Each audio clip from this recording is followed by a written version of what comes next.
छत्रपती संभाजीनगर येथील सिडको बस स्थानकातून शुक्रवारी सकाळी 8 वाजता इचलकरंजीसाठी निघालेल्या बसला 8:30 सुमारास पिंपळगाव पांढरी गावाजवळ शॉर्ट सर्किटमुळे आग लागली होती।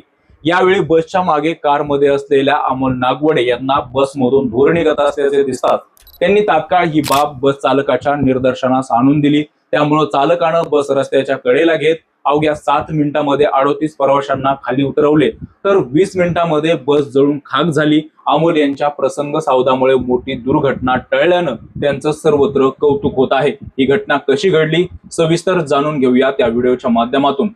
इचलकरंजी आगाराची छत्रपती संभाजीनगर ते इचलकरंजी ही बस MH09FL 8134 चालक ओमकार कुंभार व वाहक सुनील कांबळे सिडको बस स्थानकातून 38 प्रवाशांना घेऊन निघाले होते।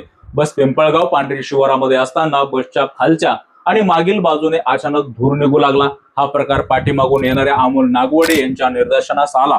त्यांनी बसचा पाठलाग केला, सतत हॉर्न वाजवून व इशारा करून बस थांबवण्यास भाग पाडले आणि चालकाला आग लागल्याची माहिती दिली। मी बीडकडे कारने सकाळी 8 वाजेच्या सुमारास जात होतो। पिंपळगाव पांढरीच्या अलीकडे बसच्या पाठीमागून धूर निघत असल्याचं निदर्शनास आल्यानं तात्काळ बस चालकास बस थांबवण्याचं सांगितल्यानं पुढील अनर्थ टळला अशी माहिती प्राचार्य अमोल नागवडे राहणार श्रीगोंदा यांनी दिली। पोलीस ठाण्याचे निरीक्षक सम्राट सिंह राजपूत, शिवाजी मदेवाड, JC नागलोत व अमित वागिरे यांनी घटनास्थळी धाव घेतली। चिकलठाणा MIDC अग्निशामक दलाने तासभराच्या अथक प्रयत्नानंतर ही आग आटोक्यामध्ये आणली। अपघातग्रस्त बस ही इचलकरंजी आगाराची असून खासगी कंपनीकडून भाडे तत्वावर घेतलेली आहे।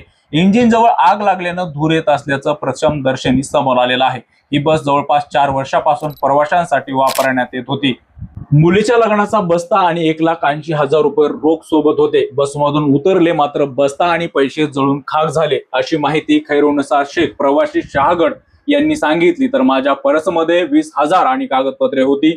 सोबत माझ्या 2 लहान नाती होत्या, त्यांना वाचवणे जास्त महत्त्वाचे होते अशी माहिती नसीमा मुलांनी प्रवासी सांगोला यांनी दिलेली आहे। दुर्घटना घडलेल्या बसच्या पाठीमागून चालत असलेले अमोल नागवडे यांच्या प्रसंग सावधामुळे मोठा अनर्थ टळला आहे। जवळपास 38 प्रवाशांना या बसमधून सुखरूप बाहेर निघता आलं, त्यामुळे त्यांचं सर्वत्र कौतुक केलं जात आहे।